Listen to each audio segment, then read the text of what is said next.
Next మిగతా వార్తల్లో బీఆర్ఎస్లో మిగిలేదెవరు? ఇప్పటికే 7 ఎమ్మెల్యేలు 6 ఎమ్మెల్సీలు కాంగ్రెస్లోకి పోయిరట. ఎవ్వరు మిగిలరనలా. మీరు చూడండి, ఎవ్వరు మిగిలరనలా. ఒక 4-5 మిగిలే ఛాన్స్ ఉంది. 1 కల్వకుంట్ల చంద్రశేఖరరావు, 2 కల్వకుంట్ల తారక రామారావు, 3 తన్నీరు హరీష్ రావు. ఒకవేళ ఆయన కూడా మరి ఏమన్నా వీళ్ళందరూ పోయిన తర్వాత చెప్పలేము. ఆయన కూడా లేవు. ఇంకెవరు ఉన్నారు? ఇక ఈ ఒకరిద్దరు ఏమన్నా అదే కమ్యూనిటీకి చెందిన ఎమ్మెల్యేలు ఎవరు ఉంటారో చెప్పలేము. ఆయన ఎవరు? ఈయన సంజయ్ కుమార్ లాంటి జగిత్యాల ఎమ్మెల్యే సంజయ్ లాంటి వాళ్ళే వెళ్ళిపోయారు. ఆయన కవితకి చాలా దగ్గర. ఈ ఎవరుంటారు ఇలా? ఫలించని కేసీఆర్ ఫామ్ హౌస్ బుజ్జగింపులు, బీఆర్ఎస్ ఎల్పీని విలీనం చేసుకునే దిశగా కాంగ్రెస్ అడుగులు, నాడు కేసీఆర్ చేసిన పాపమే ఇప్పుడు తగులుతుందంటున్న గులాబీ శ్రేణులు, అసెంబ్లీలో సింగిల్ డిజిట్కు పడిపోబోతున్న కారు పార్టీ బలం. బీఆర్ఎస్ నాయకులు వరుసగా ఆ పార్టీకి గుడ్ బై చెప్తుండడంతో పార్టీలో మిగిలేది ఎవరన్న చర్చ నడుస్తున్నది. అధికారంలో ఉన్నప్పుడు కాంగ్రెస్ ఎమ్మెల్యేలను ఎట్లయితే కేసీఆర్ తన పార్టీలో చేర్చుకున్నారో ఇప్పుడు అదే రీతిలో కారు పార్టీ నుంచి లీడర్లు బయటకు వెళ్ళిపోతున్నారు.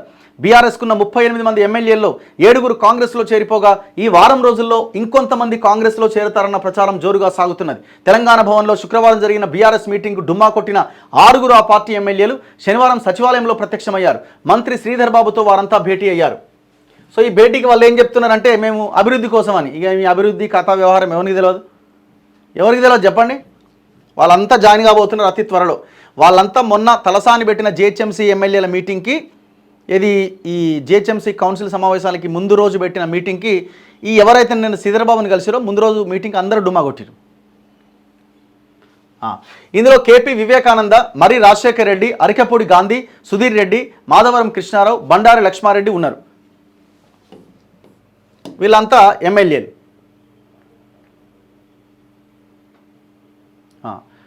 షేర్లింగ్ ఈయనేమో Vivekananda Quthbullapur, Malkajgiri, Serilingampally, LB Nagar, Kukatpally and Uppal.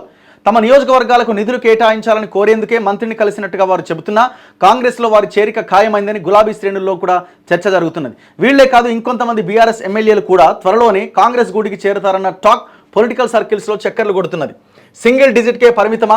BRS నుంచి దాదాపు 26 నుంచి 30 మంది ఎమ్మెల్యేలు తమ పార్టీలో చేరతారని కాంగ్రెస్ వర్గాలు భావిస్తున్నాయి. ఇప్పటికే 7 చేరారు. దీంతో నాడు అధికారంలో ఉన్నప్పుడు కేసీఆర్ కాంగ్రెస్ ఎల్పీని విలీనం చేసుకున్నట్టే ఇప్పుడు బీఆర్ఎస్ ఎల్పీని కూడా కాంగ్రెస్లో విలీనమయ్యే అవకాశం ఉందని, దీంతో అసెంబ్లీలో గులాబీ పార్టీ బలం సింగిల్ డిజిట్కు పడిపోతుందన్న ప్రచారం జరుగుతున్నది.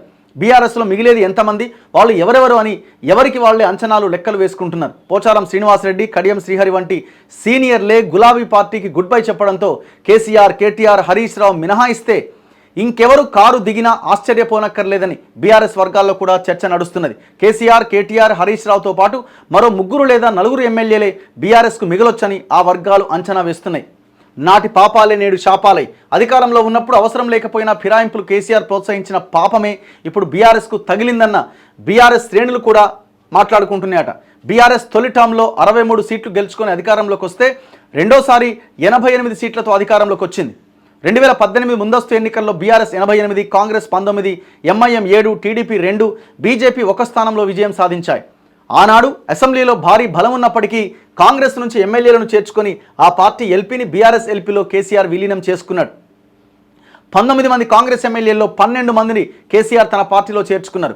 వారితో పాటు టీడీపీ నుంచి గెలిచిన 2 మరో 2 ఇండిపెండెంట్ ఎమ్మెల్యేలను కూడా జాయిన్ చేసుకున్నారు. అప్పుడు అసెంబ్లీలో ప్రతిపక్ష నేతగా ఉన్న భట్టి విక్రమార్కకు ప్రతిపక్ష హోదా లేకుండా చేశారు.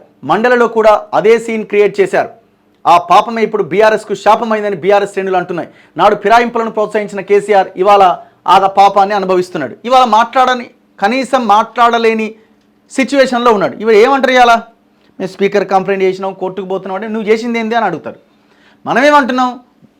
దొంగ అంత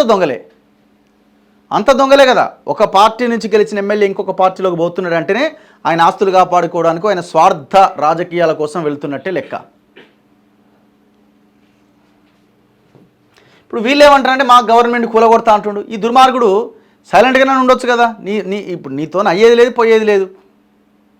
నేను కూలగొడతా 6 నెలల్లో నేనే వస్తానేసరికి అది ఇంకా వీళ్ళకి అడ్వాంటేజ్గా మారిపోయింది. అయినా ఎవరు కూలగొట్టడానికి ప్రయత్నం చేసినా ప్రజలు గవర్నమెంట్ని కాపాడుకుంటారు జనరల్గా. అంత ఈజీ కాదు కదా. సరే, టెక్నికల్గా కూలగొట్టే ప్రయత్నం చేయాలి, అది మీకు బలంగా మారుతుంది. ఒకవేళ మీరు మంచి పరిపాలన అందించి ప్రజల మధ్య ఉండి మీరు ప్రజలు ఆహా అద్భుతమైన పరిపాలన ఇస్తున్నారని ప్రజలు భావిస్తే గవర్నమెంట్ కూలగొడితే మీ వైపే ప్రజలు మళ్ళీ నిలబడతారు. అది గవర్నమెంట్ ఆలోచించాలి. కానీ ఏమైపోయింది ఇవాళ రేపు మొత్తం అంతా పొల్యూటెడ్ పాలిటిక్స్ అయిపోయినాయి.